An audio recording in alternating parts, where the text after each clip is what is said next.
Hi, welcome to Eric's Welsh Garden. It's Monday the 24th of September today, and I've just been working in my garden today. A few of you have been asking actually, now I've got the allotment, what am I going to be growing at home? My plans for at home is still growing some veg like my pumpkins, my perennial veg like my artichokes and my yacon and stuff like that. But my main kind of focus for my garden at the moment is to actually sort it out really, because as you can see behind me, this garden is completely overgrown. I've got a really large front garden. I've got a big patio area with raised beds. I've also got 2 or 3 terraces, including this one, of garden, and then I've got the half an acre of woodland. So I have so much to do. This morning what I've been doing is just with my front garden, all the flower beds where I grew my pumpkins and the bit in my driveway garden, I've just been kind of digging that over, taking out all of the weeds, and then I'm just putting cardboard on everything and weighing it down with stones, just so that over the winter now everything, you know, is going to be kept nicely and, you know, have no weeds growing and things. So next year when I start thinking about planting up with either, you know, some veg, pumpkins and stuff, or perennial plants and stuff, it's not going to be overgrown. So that's kind of my focus at the moment, and that's what I've been working on this morning. But what I need to do now, I've got about an hour before I need to pick up my son from school. So what my plans are now is I'm going to have a check for my leaf mould and stuff to possibly take down to the allotment, and then I will you know, just do some other bits and pieces in the garden. This morning my elephant garlic arrived, and I can't believe it.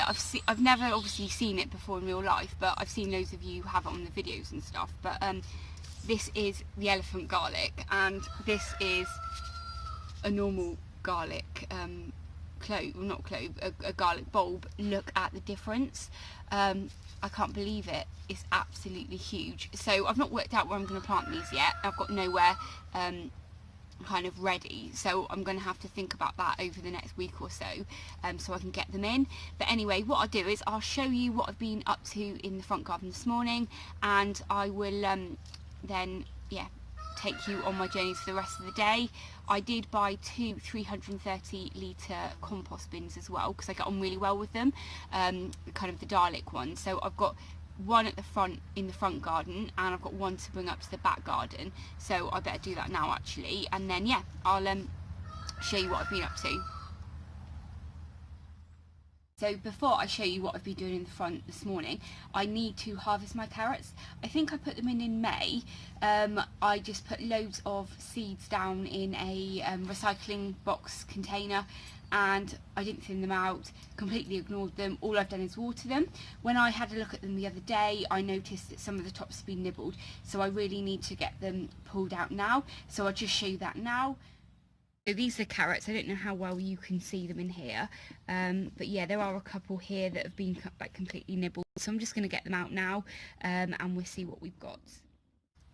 Okay, so wish me luck. These seeds were 25p from Wilkinson's. I only used, you know, a couple of hundred seeds out of the pack, and I think it said there's about 2,000 in there.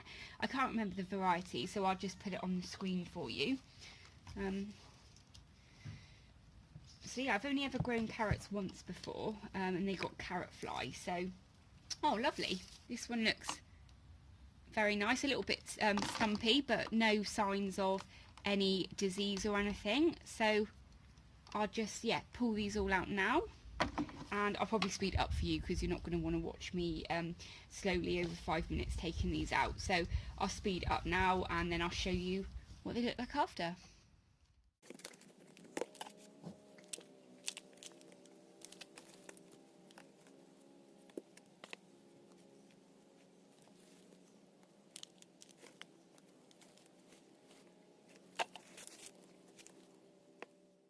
This is the carrot harvest. I'm dead happy with this, to be honest, because all I did was give these some water. There's no sign of carrot fly on them or anything at all. The only thing is that some of them had been nibbled by slugs. So you can see there a little bit of damage, but I can just cut that off and put it in a stew, so I'm happy with that. What I'm going to do now is just leave them in the sun to dry out a bit before I take them in. I might weigh them. If I do, I'll put the weight on there for you, but I'm really dead happy with this variety. Not that I know what it is, but I'll put that on the screen for you as well. Okay, so this morning what I've done is I've just mown the lawns out the front, and I don't know if you remember seeing me harvesting my pumpkins. This staircase here was completely overgrown with weeds, so what I've done is just pulled that back. There are quite a lot of bramble weeds in here that are kind of, you know, really quite established, so I've just cut them off, but I'm going to have to sort them out at another time. What I've done here is just pulled out all of the weeds, and I've just covered it here with cardboard and stuff like that. So this is what my plans for all of the beds are this year, just because it gets so overgrown so quickly. So if you look at the other side, you can see that it's just completely overgrown. So if I can get everything with cardboard down, that would be absolutely great. So I've also started putting cardboard just on top of here. I'm not really sure what is underneath there. There's like a rockery kind of thing really, so it looks like that otherwise. So I haven't dug anything out here. I'm just going to let it all die back really.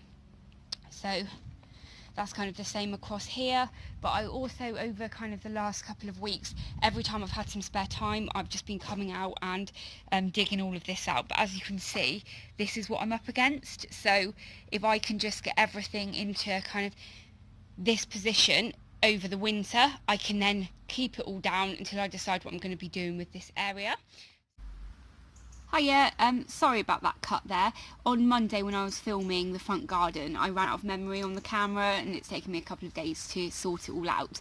But since then I have weighed the carrots, and the carrots weighed in at 1.8 kilograms, and only, well, under 200 grams of that were ones that had been nibbled, which I could just cut the top off. So I was very pleased with that. The variety were called James Scarlet Intermediate, and they were seeds for 25p from Wilco's.